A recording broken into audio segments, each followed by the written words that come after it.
नंदुरबार येथे गणेशोत्सवाची शतकोत्तर परंपरा आहे. म्हणजेच लोकमान्य टिळकांनी सुरू केलेल्या गणेशोत्सवापूर्वी येथे बाबा व दादा गणपतींची स्थापना होत असल्याचे जाणकार सांगतात. नंदुरबार येथे बाबा, दादा यांसह काका, मामा आदी गणपतीची मूळ शहरात स्थापना होते. या मूर्ती काळ्या मातीपासून स्थापनास्थळीच बनवल्या जातात. येथील गणेशोत्सव हा काकणभर सरसच मानला जातो.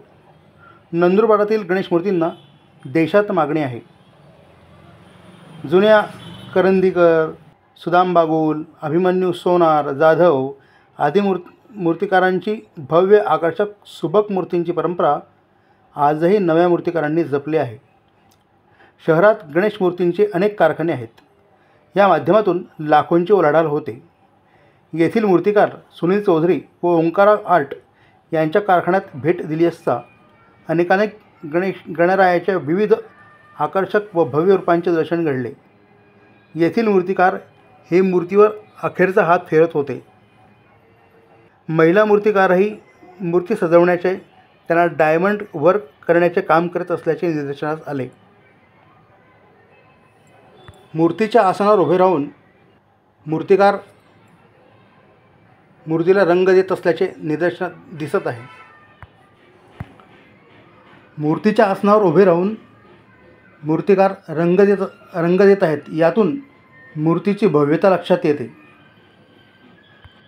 उंच असे मचाण तयार करून त्यावर बसून मूर्तिकार मूर्ती रंगवत असताना दिसत आहे. तर मूर्तीच्या मांडीवर बसून कलाकार मूर्तीला रंग मारताना दिसत आहे. यातून मूर्तीची मजबूती किती आहे हे लक्षात येते.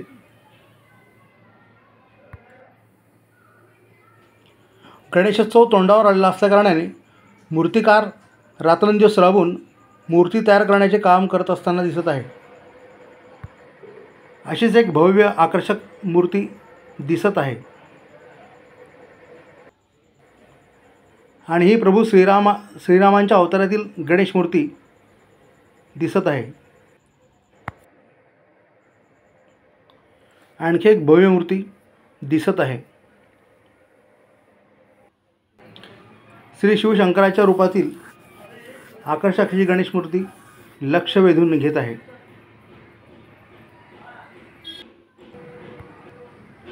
आणखी एक सिंहासनाधीश गणराय दिसत आहे. मूर्तीच्या मागे जगतपिता शिवशंकरजी दिसत आहेत आणि ही सिद्धिविनायक रूपातील मूर्ती, रिद्धी सिद्धीसह आकाश रूपातील मूर्ती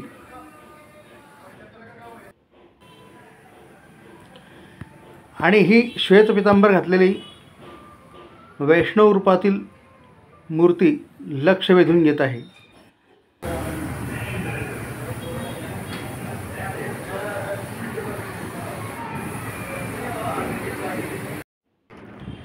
तर काही कारखान्यातील निर्माणाधीन गणेश मूर्ती दिसत आहेत.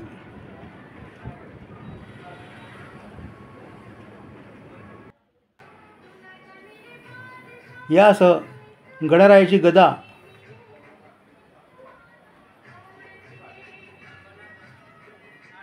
गणरायाचे चिमुकले वाहन उंदीर यांच्याही प्रतिकृती साकारण्यात आलेल्या आहेत. या ओंकारा कारखान्यातील भव्य अशा मूर्तींचे दर्शन होत आहे.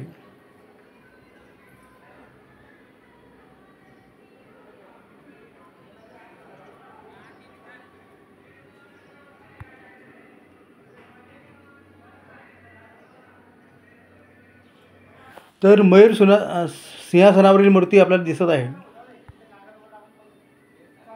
कारखान्यातील बऱ्याचशा मूर्ती ह्या आधीच काही दिवसापूर्वीच बुक झालेल्या आहेत. यावेळी मूर्तिकार नारायण वाघ यांनी प्रतिक्रिया व्यक्त करताना सांगितलं की, साहेब तुम्ही किती वर्षापासून या व्यवसायात आहात? जवळपास 25 वर्ष झाले. अच्छा. 2000 साली चालू केलं. हां. 2025. आपलं नाव काय? मूर्तिकार नारायण वाघ, नंदुरबार. नंदुरबार. अच्छा, नारायण वाघ. अच्छा.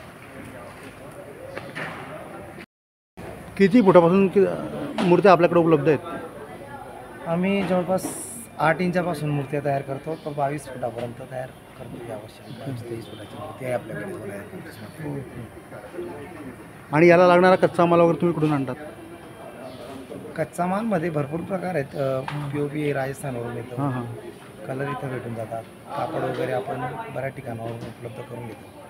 बरं. वेगवेगळं मटेरियल. या मूर्त्या सगळ्या POPच्या आहेत का? सगळ्या POPच्या मूर्त्याच. अच्छा.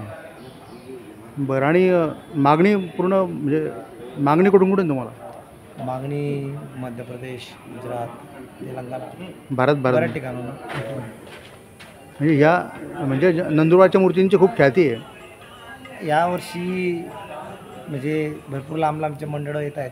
हो सोशल मीडियामुळे हो. येत आहेत. आणि तुमचा पूर्ण परिवार दिसतो इथं, काय सांगाल? हां, परिवार काय सगळेच लागून जातात. गणपतीचं कामाला पूर्ण पडतं. कारागीर वर्ग असूनही भरपूर कामं असतात. त्याच्यामुळे घरच्यांची साथ राहिली तर उत्तम काम होतात. हो. आणि साधारणतः मूर्तीची म्हणजे किमती वगैरे कशा आहेत? किमती ह्या प्रत्येक मूर्तीची वेगवेगळी किंमत असते. कोणाला डायमंड वर्क वगैरे लावावं लागतं, त्याची किंमत वाढून जाते. अच्छा. साधारणतः 10 फुटाची मूर्तीची किंमत 40,000पासून तर लाख रुपयापर्यंत पण असू शकते. हो. जशी डिमांड असते लोकांची तसं तयार होतं. मूर्तीच्या डायमंड वर्कच्या मूर्तीलाही जोरदार मागणी आहे. त्यामुळे परिवारातील महिला सदस्य या कुशलतेने डायमंड वर्क करताना दिसत आहेत.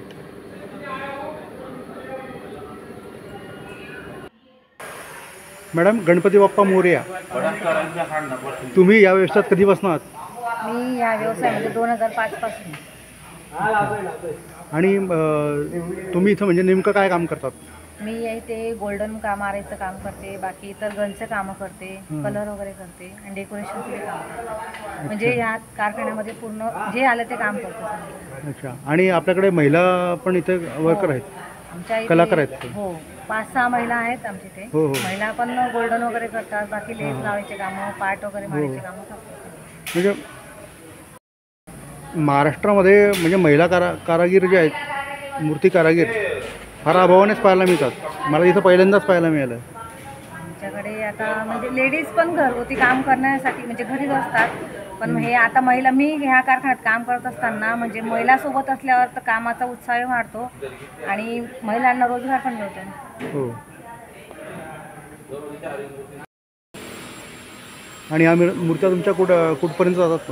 ह्या आमच्या उदयपूर, परत राजस्थान वगैरे सगळ्या ठिकाणी जातात. भारतभर? ऑल महाराष्ट्र.